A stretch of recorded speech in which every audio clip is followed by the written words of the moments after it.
ये शरीर ऐसा समझ लो जैसा अंडा होता है, अंडे का कवर होता है, और जब भक्ति इसमें बीज पड़ जाता है तो ये इसके अंदर जैसे अंडे में बच्चा बन जाता है, और जब वो बच्चा पंख वगैरह उसके हो जाती है तो अंडा फूट जाता है। अंडे को छोड़ के अंदर जो वस्तु थी वो बच्चा, अब उसके पंख होगी, वो उड़न लग गया। तो इसी प्रकार आपके अंदर जो बॉडी है, इस भक्ति से इस यो अंडा समझो, इसको अंड भी कहा है संतों ने, शरीर को पिंड भी कहा है, और इसके अंदर ये आपका जो भक्ति रूपी पर बनने लग रही है पंख, और जब ये भक्ति खूब करोगे डट के, समय आने पर आपके पंख लग जाएंगी उस सूक्ष्म शरीर के। ये ऊपर का कवर, ये अंडा यहीं पड़ा रह जाएगा, और ओरिजिनल पक्षी यानी भक्ति युक्त प्राणी सतलोक चला जाएगा सिद्धि से उड़ के। तो गरीबदास जी बड़े प्रभावित हुए, परमात्मा उनको लेकर ऊपर गए। सबसे पहले धर्मराज के दरबार में पहले ब्रह्मा विष्णु महेश के लोक दिखाए, स्वर्ग और नरक दिखाया। वहाँ हाहाकार मची थी, सभी प्राणी परमात्मा को देख रहे थे, और उनको वो बातें याद आ रही थी जब कभी वो मनुष्य शरीर में थे, जो आज नरक के अंदर दुख उठा रहे हैं या स्वर्ग के अंदर अपनी पूंजी नष्ट कर रहे हैं। उनको वो दिन याद आते हैं जिस दिन परमात्मा कभी उनको पृथ्वी पर मनुष्य शरीर में मिले थे, और उन्होंने परमात्मा के इस ज्ञान को कानों के ऊपर से टाल दिया था। तो वहाँ रो रहे थे वो, हे भगवान, परमात्मा ने कहा कि मैं तुम्हें उस दिन मिला था वहाँ पर, और मैं क्या कह रहा था बच्चों, क्योंकि उसके मालिक के पास तो सारे रिमोट हैं, और प्रत्येक प्राणी के अंदर अंतःकरण में कोड वर्ड में पूरी असंख्य जन्मों की, जब से वो जन्म मर रहा है, कुत्ते गधे सूअर से कुछ भी बना है, वो सारा उसके अंदर फीड है। परमात्मा ने वो चालू कर दिया वचन से, और याद आई उसको, कहाँ भगवान आप मिले थे और आप कह रहे थे जो साधना तुम कर रहे हो ये नरक में और स्वर्ग दोनों में जाना पड़ेगा, और मैं जो भक्ति बताता हूँ वो इससे भिन्न है, उससे तुम्हारा कल्याण होगा। उस समय आप क्या कह रहे थे, विवाद कर रहे थे, मुझे खुरका धमका रहे थे, तू क्या जाने दुल्हा, तू क्या जाने क्यों बकवास करता है, हमारे देवताओं को तू ऐसे बताता है। वो सारा कुछ सुनाया परमात्मा ने। वो लज्जित हो गए कि भगवान से धोखा हो गया, बचा लो दाता, अब नहीं। परमात्मा बोले अब नहीं। जब कभी तुम्हें मानव शरीर प्राप्त हो और मेरा कोई दास मेरे ज्ञान की महिमा सुना रहा हो, उसकी शरण में आ जाना, तब तुम्हारा कल्याण होगा। अब गरीबदास जी सुन रहे हैं, उनकी आंखों से सुन रहे हैं, अपने आंखों देख रहे हैं, कानों सुन रहे हैं कि इन्होंने ऐसे ऐसे कहा था भगवान को, और आज ये रो रहे हैं। ये रामकृष्ण के पुजारी थे, कोई शंकर जी का पुजारी था, कोई मुसलमान वहीं पीटा जा रहा था, कोई कुछ साधना कर रहा था, कोई जैनी था।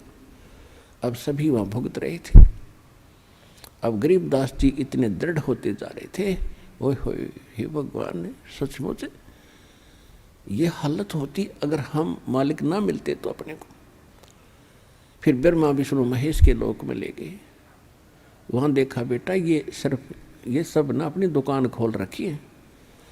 विष्णु लोक में एक होटल है, शिव लोक में होटल है, और ब्रह्मा के लोक में भी होटल यानी स्वर्ग है। विष्णु जी का पुजारी विष्णु लोक में जाता है, जब तक उसके पुण्य रहते हैं वो वहाँ रहेगा, उसके बाद फिर नरक में डाल दिया जाएगा। और ये प्रत्येक प्राणी से अपने राज्य चलाने के लिए, ये राजा हैं, ये टैक्स लेते हैं। जैसे यहाँ पृथ्वी के राजा आपसे टैक्स लेते हैं, अपने ठाठ करते हैं, आपकी पूंजी तय, इसी प्रकार वो वहाँ करते हैं। इसी प्रकार शिव के लोक में रेस्टोरेंट है यानी स्वर्ग है, शिव का पुजारी स्वर्ग में रखा जाता है। जब उसके पुण्य समाप्त हो जाते हैं उसको फिर नरक में डाल दिया जाता है। नरक के बाद फिर 84 लाख प्रकार के इन प्राणियों के शरीरों में असंख्य जन्मों तक भटकता रहता है। इसी प्रकार ब्रह्मा जी के लोक में, इसी प्रकार दुर्गा जी के लोक में, ऐसे ही गणेश जी के लोक में जो गणेश के साधक हैं वो उसके पास चले जाते हैं। ऐसे ही ज्योत निरंजन ब्रह्म काल के ब्रह्मलोक में ये सब व्यवस्था बनी हुई है। और ये सभी इन पर टैक्स लगाते हैं, चार्ज लेते हैं अलग से, कि कोई 10%, किसी में 20%, कोई 25%, कोई 15% आपकी पूंजी का। और जब आपके पुण्य समाप्त हो जाते हैं आपको वहाँ से जबरदस्ती, जैसे यहाँ से फेंक दिया जाता है उस तरह वहाँ से फेंक दिया जाता है। फिर परमात्मा उनको लेकर गए गरीबदास जी को यहाँ के न्यायाधीश के पास, 21 ब्रह्मांड का जो न्यायाधीश है धर्मराज के पास। अब जहाँ जहाँ भी परमात्मा जा रहे थे सभी ब्रह्मा जी के लोक में गए। ब्रह्मा जी ने आसन त्याग दिया,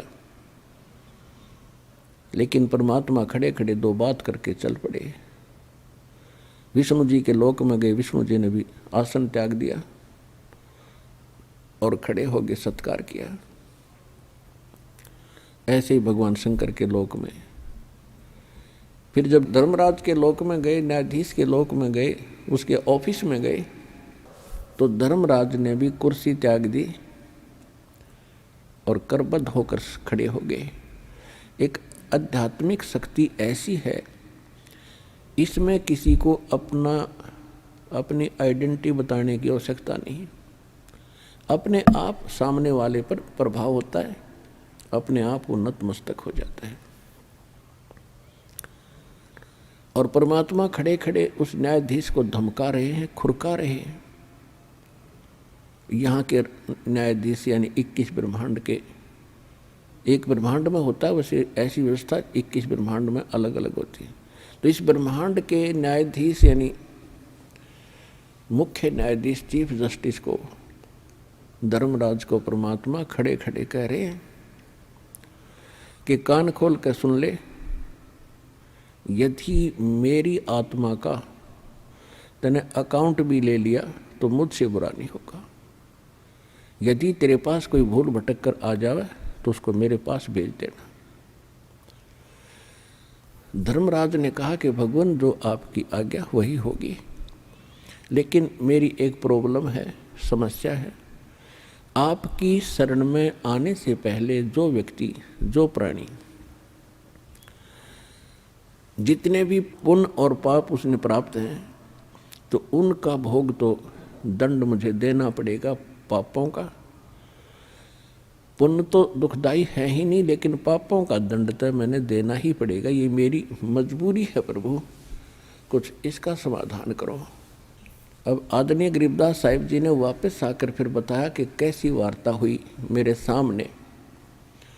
धर्मराज दरबार में देई कबीर तलाके, मेरे भूले चुके हंस को तुम पकड़िए मत कजाक। एक न्यायाधीश को जिसके सामने ब्रह्मा विष्णु महेश की पिंडी कांपे और उसको एक महापुरुष खुरका रहा है और कजाक कह रहा है कि ए चतुराद, कजाक माने ए नालायक आदमी, जब मेरे भक्त को नहीं पकड़ लेगा तो वो क्या कहते हैं, बोले पुरुष कबीर से धर्मराज कर जोड़े, तेरे हंस न पकड़ू नहीं मोहे 2 ही लाख करोड़। फिर क्या बताया, कर्मों से तीरथ हैं अब जो जप नाम कबीर, वो तो मोहे पकड़ने पड़े दाता, जड़नी पड़े जंजीर। अब परमात्मा क्या बोले, करम भरम ब्रह्मंड के मैं पल में करहूँ ने से, जिन हमारी दुहाई दई सो करो हमारे पेश। कि तेरे इस ब्रह्मांड के लगाए हुए कर्म, क्योंकि ये काल जो है मन रूप में सब प्राणियों में विद्यमान है, और इस मन की आदत केवल खोटे कर्म करण की है, शुभ यू सोचता भी नहीं। तो परमात्मा कहते हैं ये तुमने ही इन जीवों के ये कर्म लगाए हैं और उन कर्मों का मैं नाश कर दूंगा, उनको कैंसिल कर दूंगा। जो तेरे काबू में ना है वो मेरे पास ले आना तेरा अकाउंट, और मैं उनको क्रॉस कर दूंगा और अपने साइन कर दूंगा। जब ही सतनाम हृदय धरो भयो पाप को नाश, जैसे चिंगारी अग्नि की वाई पड़े पुराने घासे। परमात्मा बता रहे थे कि मेरे पास एक ऐसा मंत्र है, इनको दूंगा मैं इन बच्चों को, और फिर भी कोई गलती से तेरे पास आ जाओ, मेरे पास ले आना, मैं इनके सब पापों का नाश करके तुझे बरी कर दूंगा, आप पर कोई प्रेशर नहीं रहेगा। इतनी वार्ता सुनकर गरीबदास जी गदगद हो गए, लेकिन अभी ये समझ रहे थे कि ये बाबा जी बड़ा शक्तिशाली है। हमने तो ब्रह्मा विष्णु महेश्वर के नाम सुने थे या चित्र देखे थे, आज मैं वास्तव में देख रहा हूँ और ये सब इसके सामने करबद्ध हो रहे हैं, और ये तो बहुत बड़ी शक्ति बताते हैं। जो अब ये धर्मराज तो सबका अकाउंट लेता है, और ये भी भगवान के इस बाबा जी के सामने ऐसे करबद्ध हो गया, तो कमाल का है बाबा दवाई। फिर परमात्मा उनको ले गए, वो स्थान दिखाया गरीबदास जी को जहाँ ये काल भगवान, ये ब्रह्म 1,00,000 मानव शरीरधारी प्राणियों को के सूक्ष्म शरीर को तपतशिला के ऊपर एक टुकड़ी है पत्थर की, जैसे तई होया करे बड़े बड़ी तय, ऐसे अपने आप प्रज्वलित है, वो अपने आप प्रज्वलित है, और उसके ऊपर 1,00,000 मानव शरीरधारी प्राणी तड़फ रहे थे। हाहाकार मची थी। यहाँ के राजा भी थे उसमें, और यहाँ के गरीब भी थे, सेठ भी थे, साहूकार भी थे, आम नागरिक भी थे, और सब उन्हीं के पुजारी थे, लेकिन सब बुरा हाल हो रहा था। तब परमात्मा वहाँ पहुँचे तो सभी एकदम उनकी तपत खत्म हुई, और ऐसे बैठ गए उस तई के ऊपर, जैसे कढ़ाई में बैठ गए, उबलते तेल के कढ़ाई में समझ लो आदमी, और उसको पीड़ा ना हो। तो एकदम देखा कि ये परमात्मा आगे शायद। तब उन प्राणियों ने कहा, भगवान हम बहुत दुखी हो लिए, हम किस कर्म का दंड भोग रहे हैं। परमात्मा ने कहा, ये तुम्हारा यहाँ का किया कर्म नहीं, ये तुमने सतलोक में गलती करी थी, वहाँ तुम सुखी थे, और सुखी जीव को बकवाद घनी भावें हैं, अच्छे काम थोड़े और बुरे घने करेगा। तो तुमने वहाँ यही गलती की थी, भरी थाली का ठोकर मार कर तुम यहाँ आगे से इस कंगाल लोक में सारी जीवन में तुम्हारे से रोटी पूरी नहीं होती, मर खप जाते हो। उनको भी परमात्मा ने वह कथा सुनाई है। और जिस भगवान को तुम पूजा करते थे, कहते थे निराकार है निराकार है, ये सामने अभी आएगा तुम्हें खाने के लिए। वो खाता कैसे है? उन सूक्ष्म शरीर के अंदर जितने प्राणी मनुष्य शरीरधारी वहाँ तपतशिला पर डाले जाते हैं, तो सारे जीवन में उन्होंने जो भी ये आहार किए हैं, और ये क्या कराता है? बीड़ी, शराब, तमाकू, मांस, और ये बकवादियों घनी करवाता है।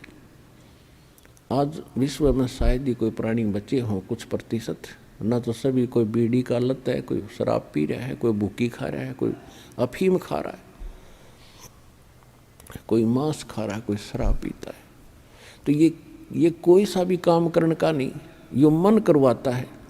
और इसके करने से हमारे सूक्ष्म शरीर के अंदर एक विशेष पदार्थ डिपॉजिट हो जाता है, और वो स्वाद करता है काल उसका। फिर तो वो सबको उठा के वहाँ डालता तपतशिला पर, फिर सब तड़फ तड़फ कर।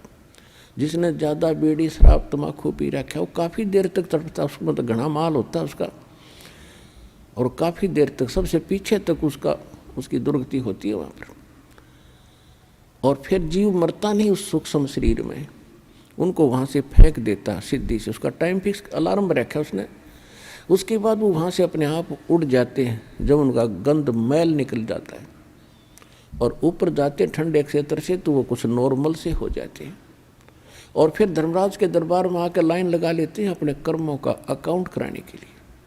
वहाँ तो सबके कर्मों का अकाउंट कैलकुलेटेड मिलता है, क्योंकि जो ये कर्म प्राणी करता है उसका एक फैक्स वहाँ हो जाता है धर्मराज के दरबार में, और उनके उस अकाउंट नंबर में डिपॉजिट हो जाता है। और जब प्राणी वहाँ पहुँचता है तो उसके सामने कुत्ते की योनि, गधे की योनि, कुत्ते की योनि, गधे की योनि, मनुष्य जीवन, स्वर्ग, भागो फटाफट। वहाँ नहीं सुनता कोई, फिर हाहाकार मची रहती है। जिनका नरक में जाना होता है उनको यम के दूत खड़े हैं लठड़ी बाले लेकर, जैसे पुलिस वाले खड़े होते हैं, और पकड़ के बाजू फटाफट आ जाओ भाई, नरक है तुम्हारे लिए। और वहाँ ठोक कर आते हैं, उनको बुरा हाल हो रहा है। तब क्या देखा, कुछ देर के बाद वो ज्योत निरंजन काल उनको खाने के लिए अपने उस रसोई घर में आने लगा। दूर से देखा, तब तक वो प्राणी वहीं थे परमात्मा की कृपा से, नहीं तो उसको ऑटोमेटिक सिस्टम से तो उनको चला जाना चाहिए था। वो इसलिए आया था, वो किसी के सामने नहीं आता। तो उस बताया परमात्मा ने कि देखो वो आ रहा है तुम्हारा यहाँ का भगवान, जिसको तुम परमात्मा कहते, इसकी शकल देख के कलेजा फट जाए आदमी का, और तुम इसको ब्रह्म मानकर पूजा करते हो। सबने देखा सामने लंबे दांत, ओछा माथा, काला विकराल शरीर, तो सभी प्राणी भयभीत हो गए।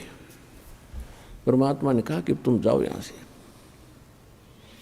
वो सभी को उड़ा दिया, और जब परमात्मा उसके निकट गए, वो कहाँ बैठता है जाकर के, एक जो 11वां द्वार है, 11वां द्वार है, वो अक्सर पुरुष के लोक में जाकर निकलता है।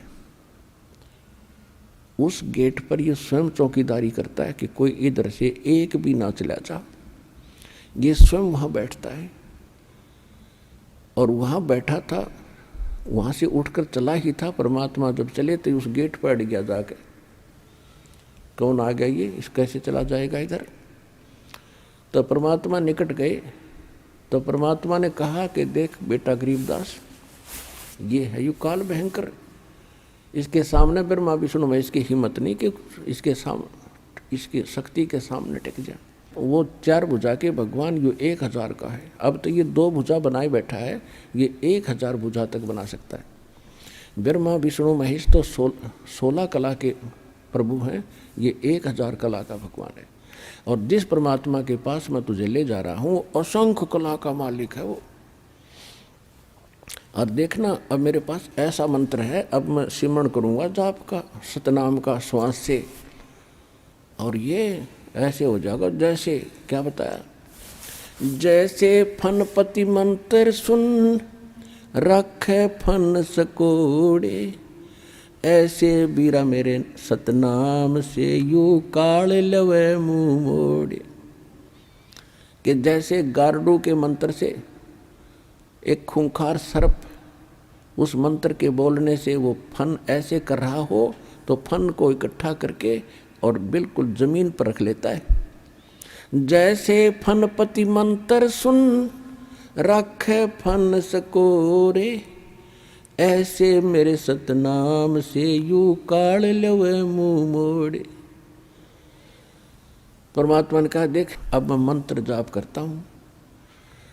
वो करना क्या था, तो हमें बता रहे हैं कि आपत्ति के समय तुम्हारे पास केवल ये सतनाम और सार नाम का एक हथियार है। जो मंत्र जिसको जौन सा प्राप्त हुआ है वो तेरा हथियार है, प्रथम प्राप्त है। आपत्ति के समय उस मंत्र का जरूर जाप कीजिएगा, बहुत सारा मिलेगा। सतनाम प्राप्त है तो सतनाम का सिमरण करिए आपत्ति में, चाहे किसी प्रकार की भी है, चाहे रोग है या कोई और पशु पक्षी से है या कोई संसारिक व्यक्तियों से है या कोई राज दरबार से है। एक बार उसका सिमरण अवश्य करके देखना, आपको कैसे चमत्कार मिलेगा, पर सच्चे दिल से।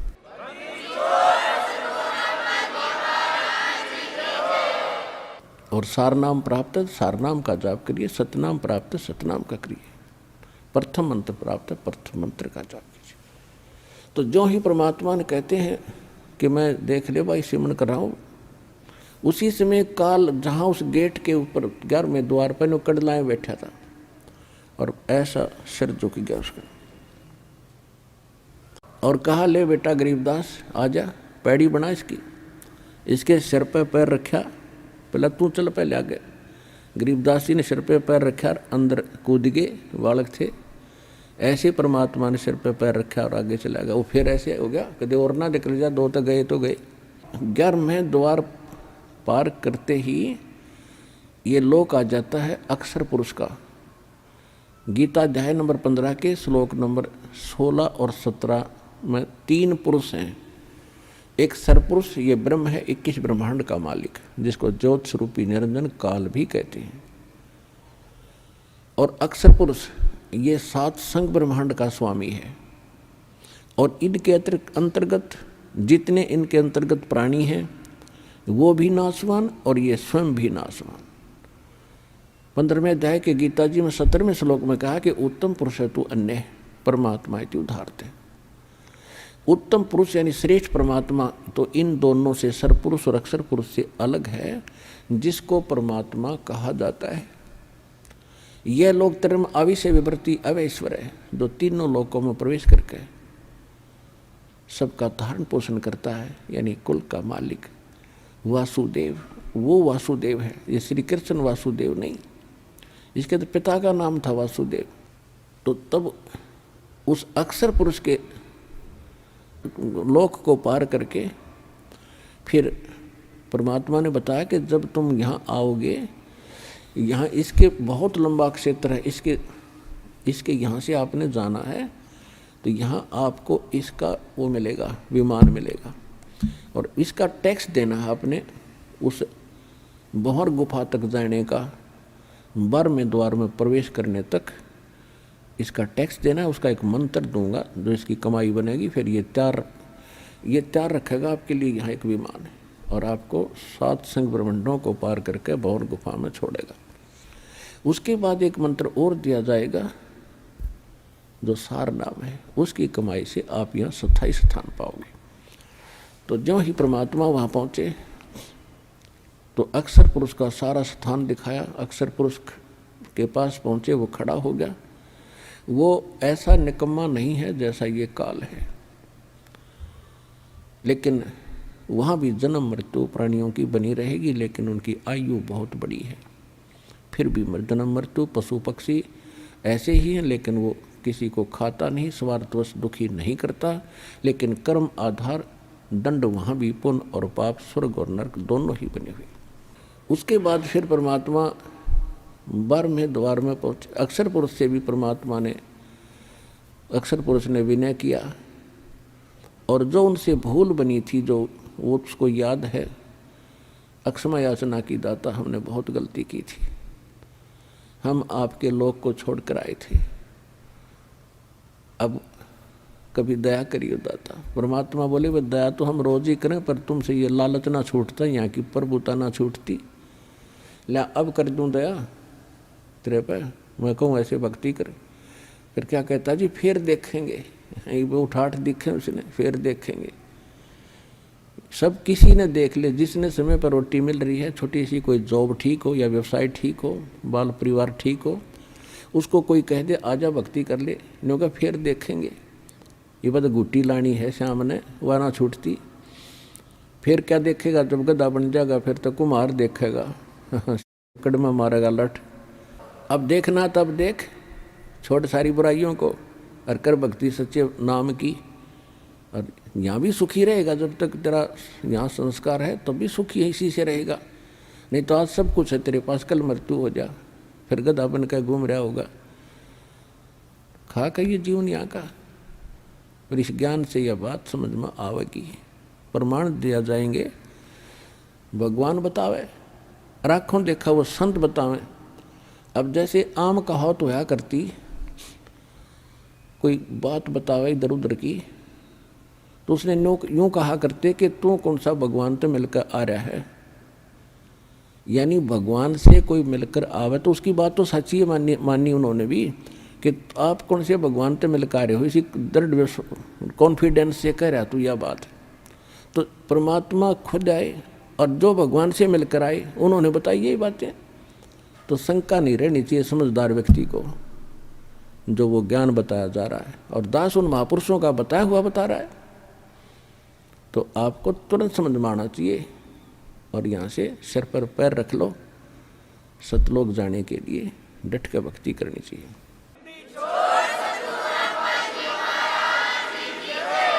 अगर आप ये वीडियो YouTube पर देख रहे हैं तो हमारे चैनल को सब्सक्राइब करें और बेल आइकन को दबाना ना भूलें। अगर आप Facebook पर ये वीडियो देख रहे हैं तो हमारे पेज को लाइक करें।